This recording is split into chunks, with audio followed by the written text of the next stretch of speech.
Hello everyone, in this video we're going to have a look at the different types of inheritance in C++. There are 6 types, right?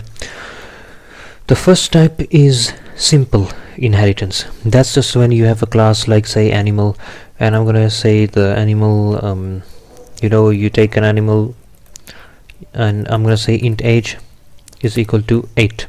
Okay, 8 years old. Then I have another class right here and I'm gonna call it cat. Cat is an animal and it inherits publicly from the animal class. Okay, so in this case public. Now what happens is I can just say here cat c1 dot age, and I'm gonna put a C out.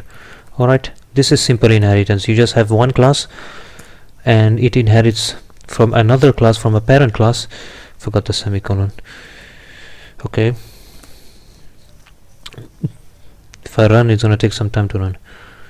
Okay, so you can see it prints out 8 from the cat. So the age went into the cat class, and then the cat class has the age, and this just inherits simply. So that's why it's called simple inheritance, because there's 2 classes. Okay, one parent to one child.